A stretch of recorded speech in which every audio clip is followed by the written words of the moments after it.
Everyone, welcome to Bright IQ। तो आज हम लोग पढ़ने वाले हैं पार्ट टू ये क्लास 10 का फर्स्ट टर्मिनल एग्जाम का चैप्टर 2 का इंपॉर्टेंट क्वेश्चन है, जिसमें हम लोग पार्ट 1 में 6 क्वेश्चन को सॉल्व कर चुके हैं। जितने भी इंपॉर्टेंट क्वेश्चन मैं दे रही हूँ वो सारा क्वेश्चन बहुत ही ज़्यादा इंपॉर्टेंट है। उन सारे क्वेश्चन को अगर आप अच्छे से रिवाइज करोगे तो आपका टर्मिनल एग्जाम जो है वो आसानी से क्लियर हो जाएगा। ठीक है, तो चलिए हम लोग बिना टाइम को वेस्ट किए हुए पार्ट 2 को स्टार्ट करते हैं। पार्ट 2 का क्वेश्चन नंबर फर्स्ट है, यदि px equal to gx into qx हो, px इक्वल टू क्या हो, तो px इक्वल टू क्या हो, gx इंटू qx हो। ठीक है, ये हमारे पास दिया हुआ है और हमारे पास दिया हुआ क्या है कि px का घात जो है वो 6 है और gx का घात जो है वो क्या है 2 है। घात मतलब क्या होता है, लेट से हम लोग कोई वेरिएबल लेट करते हैं लाइक x, y, z, कुछ भी आप नंबर लेट कर लो। यहाँ पे a, b, c भी आप वेरिएबल लेट कर सकते हो। तो इसका पावर देना है, इसको बोलते हैं घात, यानी कि ये क्या हो जाएगा, ये घात हो जाएगा। ठीक है, तो हम लोगों को क्या बोला है कि px का घात जो है वो 6 है और gs का घात जो है वो 2 है। और इसको क्या करना है कि इन दोनों के घात को आपस में डिवाइड करना है, यानी कि हम लोगों को सॉल्व क्या करना है कि px बटा gx का मान क्या होगा। ठीक है, तो सिंपल सा है, हम लोग क्या करेंगे, इसको x मान लेंगे, यानी कि x का पावर 6 और x का पावर 2 मान लेते हैं। ठीक है, तो हम लोग को तो डिवाइड किस में करना है, तो x के पावर से इसको डिवाइड करना है x के पावर 2 से। तो देखो हम लोग डिवाइड कैसे करते हैं, तो हम लोग इस तरह के पॉलिनोमियल का डिवाइड पहले भी पढ़ चुके हैं कि हम लोग क्या करते हैं कि हम लोग इसमें देखते हैं कि x के पावर 2 में हम लोग किस वेरिएबल से मल्टीप्लाई करेंगे कि x का पावर 6 आ जाएगा। तो यहाँ पे 2 पावर दिया हुआ है, हम लोग मल्टीप्लाई किससे करेंगे, 4 पावर से करेंगे।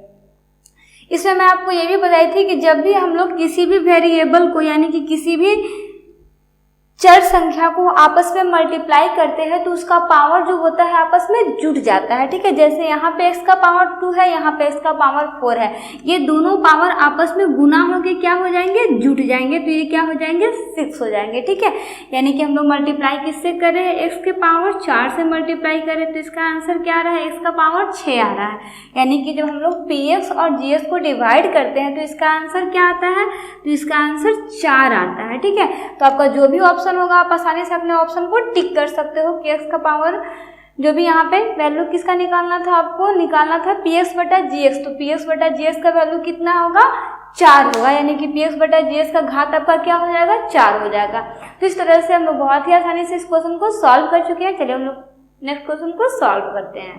तो नेक्स्ट क्वेश्चन दिया हुआ है, बहुपद x स्क्वायर माइनस क्या दिया हुआ है, x square minus 6x plus 8 का घात क्या होगा। घात यानी कि बहुपद का हम लोगों को घात बताना। तो यहाँ पे ये क्या है, बहुपद, इसमें क्या आ जाएगा, मेरा x का पावर 2 है, यानी कि इसमें जो मैक्सिमम नंबर है घात का वो कितना है, 2 है, तो इसका क्या हो जाएगा, घात 2 हो जाएगा। ठीक है, यहाँ पे क्वेश्चन में आपका y दिया हुआ है, 6y दिया हुआ है। ठीक है, तो x square minus 6y plus 8 का घात क्या हो जाएगा, 2 हो जाएगा। जब भी आपके पास कोई बहुपद दिया रहे और बोले कि बहुपद का घात निकालो, तो उस बहुपद में जो सबसे बड़ा नंबर, जो सबसे बड़ा टर्म होगा, टर्म यानी कि पद होगा, उसी के घात को हम लोग राइट करते हैं। जैसे मान लो एग्जाम्पल है, मैं यहाँ पे आपको लेती हूँ x का पावर 2 प्लस 3, x का पावर 4 प्लस 5, x का पावर 6 प्लस 6, ठीक है, प्लस 9। ठीक है, अगर यहाँ पे मैं बोलूँ और इसका बोलूँ कि इस बहुपद का क्या करना है, आपको घात बताना है, तो इस बहुपद में घात क्या हो जाएगा, देखो इसका पावर 2 है, 4 है, 6 है, तो इसका घात क्या हो जाएगा, 6 हो जाएगा। ठीक है,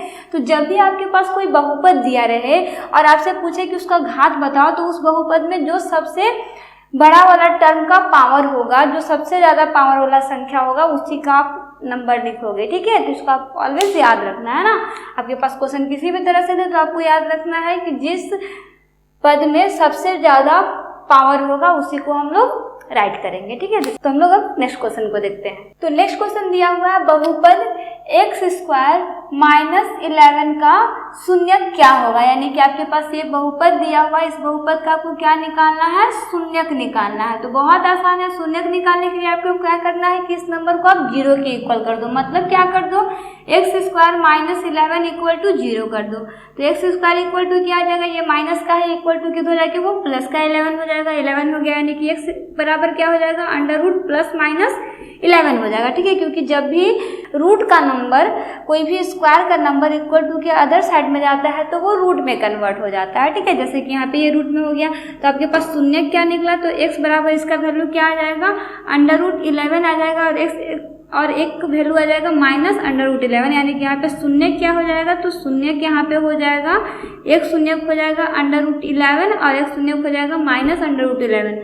आपके पास अगर ऑप्शन में इस तरह से दिया रहे minus under root 11 plus under root 11, इसका मतलब क्या है कि ये दोनों जो है वो सेम है, ये डिफरेंट नहीं है, ठीक है। आपके पास अंडर रूट 11 दिया रहे या फिर माइनस अंडर रूट 11 दिया रहे, ये भी सही है, या तो पहले माइनस अंडर रूट 11 या फिर बाद में अंडर रूट 11 दिया है, तब भी आपका ये आंसर सही होगा, ठीक है। तो आप इसमें कंफ्यूज बिल्कुल भी मत होना। इस तरह के अगर आपके पास कोई भी नंबर दिया रहे और आपको बोले कि इसका शून्य निकालो, तो सिंपल से आपको क्या करना है कि उसको 0 के इक्वल कर देना है और उसके बाद में फिर आपको इस तरह से सेपरेट करके उसके वैल्यू को फाइंड आउट कर देना है, ठीक है।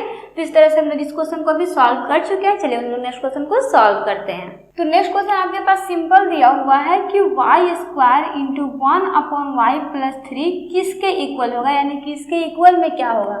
तो सिंपल सा हम लोग सबसे पहले इसमें ब्रैकेट का काम करते हैं, यानी कि यहाँ पे क्या हो जाएगा, वाई स्क्वायर हो जाएगा, ब्रैकेट में इसके नीचे कुछ नहीं है तो 1 हम लोग लेट करते हैं, वाई को 1 से मल्टीप्लाई करेंगे तो वाई ही हो जाएगा, वाई को वाई से डिवाइड करेंगे तो ये कट जाएगा, यानी कि क्या हो जाएगा, यहाँ पे 1 हो जाएगा, यहाँ पे क्या हो जाएगा, वाई 3 से मल्टीप्लाई होकर के 3y हो जाएगा, ठीक है। अब देखो अगर इसको हम लोग करें तो देखो ये मल्टीप्लाई में है, सॉरी ये डिवाइड में है, ये मल्टीप्लाई में है। इसका मतलब क्या है कि ये y गुने y, यहाँ पे 2 ठे है, यहाँ पे 1 प्लस 3y बट्टा में y दिया हुआ है, ठीक है।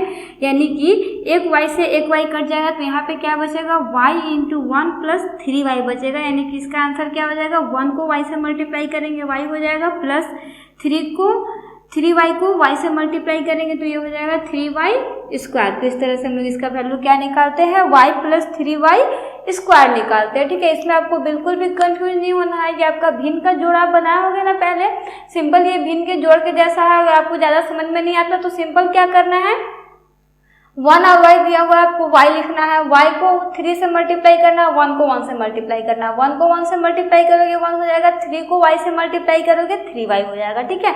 यहाँ पे ये y है तो ये y से, यहाँ पे 2y है, यहाँ पे 1y है तो 1y से 1y कट जाएगा, ये y को हम लोग आपस में इनसे गुना कर देंगे तो ये क्या आ जाएगा, y प्लस 3y स्क्वायर आ जाएगा, ठीक है।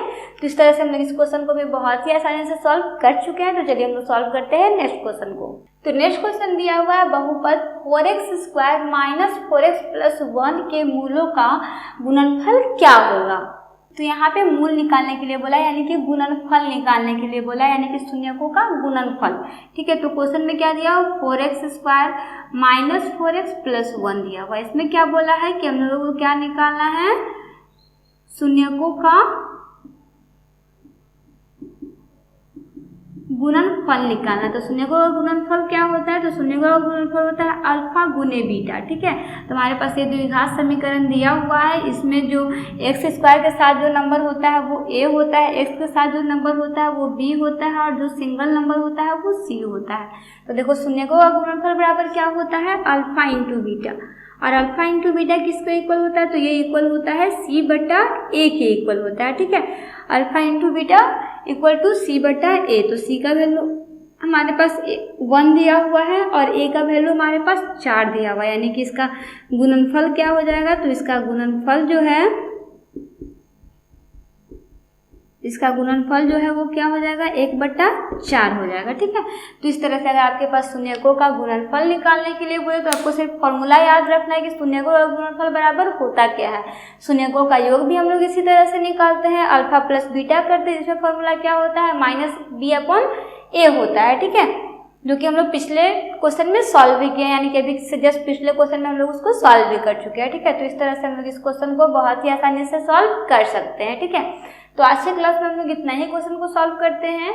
मिलते हैं नेक्स्ट पार्ट में, जिसमें हम लोग आगे के बाद भी क्वेश्चन को सॉल्व करेंगे। और आई श्योर कि अब सारे क्वेश्चन को अच्छे से रिवाइज कर रहे होंगे। सारा का सारा वीडियो जो है वो डिस्क्रिप्शन बॉक्स में दिया हुआ है, या फिर चैनल के प्लेलिस्ट में जो आइकॉन ऊपर में दिखता है आपको ना, उस आइकॉन पे अगर आप जाके देखोगे तो वहाँ पे भी आपका जो है वो सारा का सारा क्वेश्चन जो आपको एक लाइन से मिल जाएगा। प्लेलिस्ट में आप जाके सारे वीडियो को अच्छे से स्टडी कर सकते हो।